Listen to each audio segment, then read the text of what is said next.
దానికి కారణం వారు అడిగిన ప్రకారంగా ఏదైతే దేనికోసం అయితే కేటాయించబడిందో దానికి భిన్నంగా అక్కడ ఉన్నటువంటి కొండలు మరియు నీటి వనరుల విషయంలో స్థానిక ప్రజల అనుమతి లేకుండానే భూ వినియోగ మార్పిడి జరిగిందనేది ప్రధానమైన సమస్య. అదేవిధంగా ఋషికొండకి అపారమైన నష్టం కలిగించారండి. ఇక్కడ అధ్యక్ష విశాఖపట్నం ఋషికొండ బీచ్ అనేది అది పూర్తిగా మనకి బ్లూ ఫ్లాగ్ బీచ్ అధ్యక్ష. మొత్తం రాష్ట్రంలో ఉన్నటువంటి అన్ని బీచ్ల్లోనూ బ్లూ ఫ్లాగ్ బీచ్ ఏదైనా ఉందంటే అది ఋషికొండ బీచ్ అధ్యక్ష. ఆ బీచ్లో ఏ ఉద్దేశంతో అయితే దీన్ని ప్రారంభించారో ఏం చెప్పారంటే అంతకుముందు అక్కడ 58 గదులతోటి ఒక అద్భుతమైనటువంటి రిసార్ట్ ఉండేది, హరిత రిసార్ట్. మనకి ఆంధ్రప్రదేశ్లో ఉన్నటువంటి అన్ని రిసార్ట్స్ కంటే కూడా బెటర్ ఇన్కమ్ ఇచ్చినటువంటి రిసార్ట్స్. ఒక సంవత్సరంలో 7 కోట్ల నుంచి 16 కోట్ల వరకు ఆదాయం ఇచ్చినటువంటి రిసార్ట్స్ అవి డిమాలిష్ చేశారు. అన్ని అద్భుతంగా ఉండగానే అవి డిమాలిష్ చేసేటప్పుడు వారు చెప్పిన మాట ఏంటంటే ఇంతకంటే అద్భుతమైన రిసార్ట్స్ కడతాం, ఇంతకంటే ఎక్కువ మందికి ఉపయోగంలోకి తీసుకొస్తామని చెప్పి అక్కడ వారు కట్టింది ఈ ప్యాలెస్. అందులో ఉంది, చదువుకోండి. ఇవాళ అక్కడ గజెట్లో ఉందో అవన్నీ చదువుకోండి. వాళ్ళు చేసింది, వాళ్ళు గదులు కడతామని చెప్పి చేసిన పని ఏంటి తెలుసా అధ్యక్ష? విజయనగరం బ్లాక్ అని కట్టారు. అందులో 3 బ్లాకులు అప్పటి ముఖ్యమంత్రి గారికి, అప్పుడు వారి కుటుంబ సభ్యులకి ఏర్పడేలాగా. కళింగ బ్లాక్ అని కట్టారు, అందులో అఫీషియల్స్ కి. అదేవిధంగా గల్బదీ బ్లాక్ అని కట్టారు. దాని తర్వాత వేంగి బ్లాక్ అని కట్టారు. ఇవన్నీ కూడా 7 బ్లాకులు కట్టి 7 బ్లాకుల్లో మొత్తం అన్ని కలిపి మనకు రూములలో వేడే. మేము ప్రత్యక్షంగా చూసాం. డిప్యూటీ చీఫ్ మినిస్టర్ గారు చూశారు, ముఖ్యమంత్రి గారు చూశారు, మేము వెళ్ళి చూసాం. వీళ్ళు చెప్పిన మాట, వాళ్ళు ఆ రోజున అప్లికేషన్ పెట్టినప్పుడు విని సావధానంగా వినండి.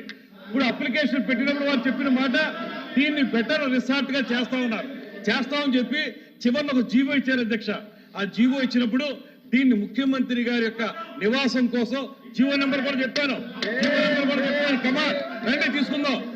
జీవో నెంబర్ లో చెప్పింది ముఖ్యమంత్రి గారికి నివాసం కోసం, క్యాంప్ ఆఫీస్ కోసం కట్టుకుంటామని చెప్పారు. అదేవిధంగా మంత్రులు ఎవరైనా అక్కడికి వచ్చినప్పుడు ఉండడానికి కడతామని చెప్పారు. వచ్చిన ఒరిజినల్ అప్లికేషన్ లో ఏం చెప్పారు? మేము మంచి రిసార్ట్స్ కడతాం, ఇంతకంటే అద్భుతంగా చేస్తామని చెప్పి ఈ రకంగా చేశారు. ఇందులో మొత్తం అన్ని కలిపి వాళ్ళు ఖర్చు పెట్టింది 481 కోట్ల రూపాయలు ఖర్చు పెట్టి, దీంట్లో బాత్ టబ్ ఉంది అధ్యక్ష 12 లక్షల రూపాయలు. అవి మొత్తం మీరు తీసుకుంటే లోపలికి వెళితే ఇంద్రభవనం అధ్యక్ష, ఇంద్రభవనం. మీరు నిజంగా జెన్యూన్ గా చెప్పిన ప్రకారం చేసుంటే ఎందుకు మీరు అందరినీ రానివ్వలేదు? మీకు ఆ రోజు ఒక సామెత ఉంది అధ్యక్ష, ఒక సామెత చెప్తాను. ఇది ఎంత వైలేషన్ అంటే స్పష్టంగా వైలేషన్ అధ్యక్ష. మీరు జీవో నెంబర్ ఇస్తారు, మీకు వాళ్ళు పెట్టిన అప్లికేషన్ మీ టేబుల్ మీద పెడతాను. ఆ అప్లికేషన్ కానీ జీవో నెంబర్ కానీ చూడండి, ఎక్కడా కూడా పొంతం లేదు. ఆ రోజు చిన్న అయిపోతే ఆ రోజు మనకి మనం ఏదంటే ఓం మహానగరం తగలబోతుంటే ఫిడేలు వాయించినటువంటి నీరో చక్రవర్తి లాగా వ్యవస్థ సర్వనాశనం అయిపోతుంటే ఇంత డబ్బు ఖర్చు పెట్టి తన సొంత భవనం కోసం అలా ఆఫీస్ రూమ్ ఒక టెన్నిస్ కోర్ట్ అంత ఉంటుంది అధ్యక్ష. ఆయన ఆఫీస్ రూమ్ ఒక టెన్నిస్ కోర్ట్ అంత ఉంటుంది. ఇవన్నీ ఖర్చు పెట్టి ప్రజా డబ్బుల్ని ఇలా మోసం, ఇంకా సిగ్గు లేకుండా ఏ రకంగా మాట్లాడతారు, ఏ రకంగా అడుగుతారు వీళ్ళు, ఏ రకంగా ప్రశ్నిస్తారు? ఇంత అన్యాయం చేసి ఇవాళ జీవోలన్నీ పెడతాను నేను, వాళ్ళు చూసుకుని చదువుకోనండి, సమాధానం చెప్పుకోనండి. ఇంత అన్యాయం చేస్తుంటే ప్రజాధనాన్ని తోచుకు తింటుంటే ఇందులో ఎవరి ఇంట్లోకి ఎంత డబ్బు అచ్చెన్నాయుడు గారు అంత డబ్బు తీసుకుని వాళ్ళు చేయడం ఒక్క జీవోలు చూడండి, మొత్తం జీవోలు చూడండి, జీవోలు చూసుకోండి. మంత్రి గారు ప్లీజ్ బాధపడతారు సార్, తెలుస్తారు నిజాలు అధ్యక్ష. I don't want to yield because they are telling wrong. మా దగ్గర పూర్తి డీటెయిల్స్ ఉన్నాయి, అధ్యక్ష. ఈ జీవో నెంబర్లు కూడా ఇస్తాను నేను జీవో నెంబర్లు కూడా మీకు ఇస్తాను. జీవో నెంబర్లు కూడా చూసి మీరు చెప్పండి. I table all the GOs మీ దగ్గర పెడతాను నేను, రమ్మనండి. I don't want to yield. I don't want I don't want మీరు ఇది తేల్చాలి. వాళ్ళు చెప్పింది అబద్ధమా, నేను చెప్పింది అబద్ధమా తేల్చండి అధ్యక్ష. అధ్యక్ష, వాళ్ళు చెప్పింది అబద్ధమా, నేను చెప్పింది అబద్ధమా జీవో నెంబర్లు చూపిస్తారు.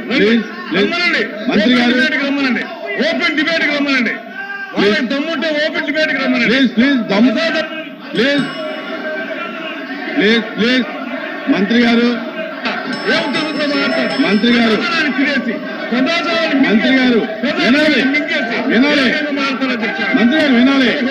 ప్లీజ్ ప్రశ్న ఏంటి అధ్యక్ష, అనుమతులు ఉన్నాయా లేదండి? అనుమతులు ఉన్నాయని మంత్రి గారి కమిటీకి చెప్పారు. చెప్పి మళ్ళీ ఆయన మాటల్లో అంటారు ప్రజలతో ఆమోదం లేకుండా ఎవరైనా బిల్డింగ్ ప్రభుత్వ బడికి భవనాలు కట్టినా, ప్రైవేట్ భవనాలు కట్టినా ప్రజల ఆమోదం ఉంటుందా? ప్రజలతో పక్కింటో ఆ ప్రజలు అడుగుతారు అధ్యక్ష. మున్సిపల్ అడ్మినిస్ట్రేషన్ గవర్నమెంట్ దానికి కావాల్సిన పరిపాలన శాఖ దానికి కావాల్సిన పర్మిషన్ ఇస్తాయి, అది కడతారు అధ్యక్ష. దాంతోపాటు అది ప్రభుత్వ భవనం. ఇప్పుడు జీవో చూపెట్టారు, ఆ జీవోని ఎవరు కాదన్నారు? మేమేమి డిఫర్ అవ్వట్లేదే. ఎస్ ఎవరు డిఫర్ అవ్వట్లేదు. నేను రికార్డు డిఫర్ అవట్లేదు అన్నారు కదా, ఒప్పుకున్నా అన్నారు కదా పార్టీ ఐఎమ్ రికార్డ్. నేనేమే కాదలేదే, నేను చెప్తానమే. ఎస్ భవనా అండి ప్రభుత్వ భవనాలుగా కట్టాము, దాన్ని ముఖ్యమంత్రి నివాసం కోసం వాడతాము, ప్రధానమంత్రి విడుదల కోసం వాడతాము, లేదా రాష్ట్రపతి విడుదల కోసం వాడతాము. ముందు అది ప్రభుత్వ భవనాలుగా దాన్ని కట్టాం. హైదరాబాద్ కట్టాము అధ్యక్ష. హైదరాబాద్ పబ్లిక్ బిల్డింగ్లు తీసి హైదరాబాద్ లో వచ్చి ప్రగతి భవనం కట్టాం. ఆ రోజు ఎవరు కట్టారు అధ్యక్ష? దాని తర్వాత వచ్చిన ముఖ్యమంత్రి లేరు అధ్యక్ష. అందులోను ఏది అదేమో ప్రైవేట్ భవనం, ఎవరో ప్రైవేట్ ఆస్తా, అది డిప్యూటీ సీఎం గారు చూశారు, అలాగే సీఎం గారు చూశారు, ముఖ్యమంత్రి గారు చూశారు.